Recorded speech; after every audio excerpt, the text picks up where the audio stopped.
क्या कोई इतना बड़ा पापी भी हो सकता है जिसकी मृत्यु के बाद उसे प्रेत योनि में भटकना पड़े? क्या केवल भागवत कथा सुनकर एक भयानक प्रेत को भी मुक्ति मिल सकती है? आज की कथा में आप जानेंगे धुंधुकारी का भयावह अंत, उसकी आत्मा की दर्दनाक पुकार और गोकर्ण जी द्वारा किए गए उस दिव्य भागवत सप्ताह के बारे में जिसने मृत आत्मा तक को मोक्ष दिला दिया। लेकिन सबसे बड़ा रहस्य तो अभी बाकी है। आखिर ऐसा क्या हुआ था कि स्वयं भगवान विष्णु के पार्षद आकाश से दिव्य विमान लेकर पृथ्वी पर उतर आए? ओम नमो भगवते वासुदेवाय। श्रीमद् भागवत महापुराण प्रथम स्कंद 5वां अध्याय, धुंधुकारी की प्रेतयोनि से मुक्ति। सूत जी बोले, धुंधुकारी दिन प्रतिदिन अत्यंत दुष्ट होता जा रहा था। वो अपने पिता की संपत्ति को नष्ट कर रहा था, घर का धन लुटा रहा था और पापमय जीवन में डूब चुका था। उसकी माता धुंधुली अपने ही पुत्र के अत्याचारों से अत्यंत दुखी रहने लगी। एक दिन दुख से व्याकुल होकर वो रात में कुएं में गिर पड़ी और उसी में उसकी मृत्यु हो गई। उधर गोकर्ण जी तीर्थ यात्रा के लिए घर छोड़ चुके थे। वे योग युक्त, वैराग्य से पूर्ण और संसार के मोह से दूर रहने लगे। लेकिन धुंधुकारी का जीवन अब और भी भयानक हो चुका था। वह वेश्याओं के साथ रहने लगा, चोरी, हिंसा और अधर्म में डूब गया।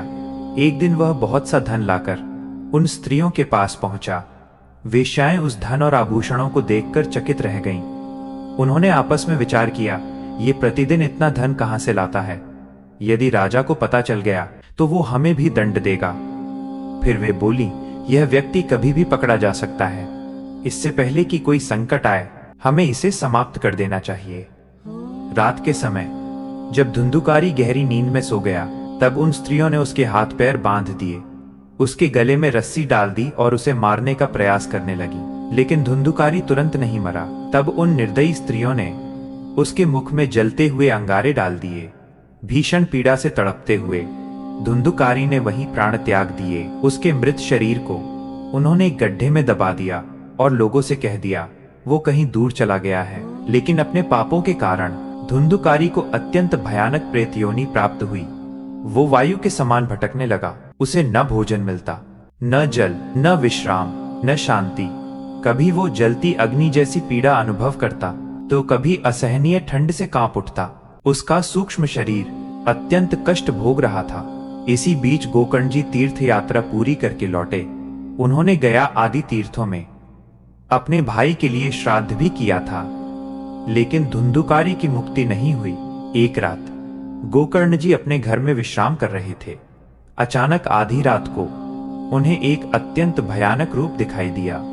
वो कभी मेढ़े जैसा दिखाई देता, कभी हाथी जैसा, कभी भैंसे जैसा, तो कभी अग्नि के समान विकराल रूप धारण कर लेता। यह देखकर भी गोकर्ण जी तनिक भी भयभीत नहीं हुए। उन्होंने शांत स्वर में पूछा, तुम कौन हो? प्रेत हो, पिशाच हो या कोई राक्षस? लेकिन वो प्राणी बोल नहीं पा रहा था। तब गोकर्ण जी ने मंत्रों से अभिमंत्रित जल लिया और उस पर छिड़क दिया। तुरंत ही उस प्रेत को बोलने की शक्ति प्राप्त हो गई। वो रोते हुए बोला, हे भ्राता, मैं आपका भाई धुंधुकारी हूँ।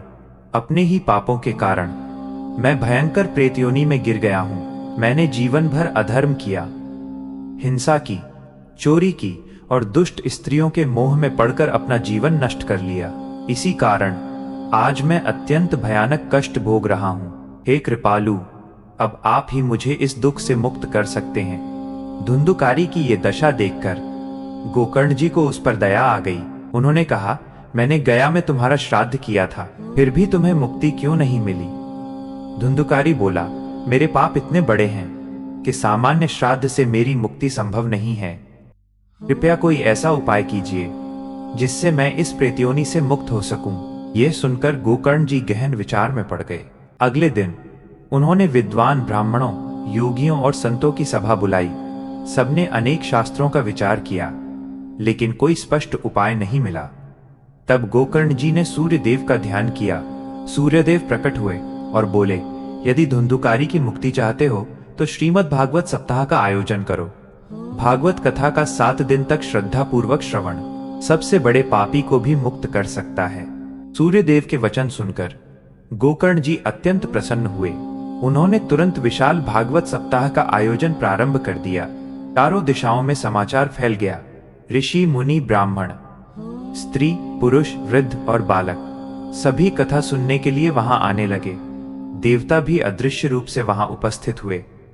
उधर धुंधुकारी प्रेत योनि में भटक रहा था, लेकिन कथा सुनने की तीव्र इच्छा उसके भीतर जाग उठी। वहां एक बड़ा बांस रखा हुआ था जिसमें 7 गांठें थीं। धुंधुकारी सूक्ष्म रूप से उसी बांस के भीतर प्रवेश कर गया और कथा सुनने लगा। गोकर्ण जी ने प्रथम दिन कथा प्रारंभ की। दिन भर श्रद्धापूर्वक कथा सुनाई गई। जैसे ही पहला दिन समाप्त हुआ, बांस की पहली गांठ जोर से फट गई। सभी लोग आश्चर्यचकित रह गए। दूसरे दिन फिर कथा हुई और दूसरी गांठ टूट गई। इसी प्रकार 7 दिन कथा चलती रही और प्रतिदिन एक एक गांठ टूटती गई। 7वें दिन अंतिम गांठ भी फट गई। तभी वहां एक अद्भुत दिव्य प्रकाश प्रकट हुआ। धुंधुकारी अब प्रेत नहीं रहा। उसका स्वरूप अत्यंत दिव्य हो चुका था। उसने पीतांबर धारण किया हुआ था। गले में तुलसी माला थी और उसके शरीर से दिव्य तेज निकल रहा था। तभी आकाश से भगवान विष्णु के पार्षद दिव्य विमान लेकर वहां उतरे। सभा में उपस्थित सभी लोग ये दृश्य देखकर स्तब्ध रह गए।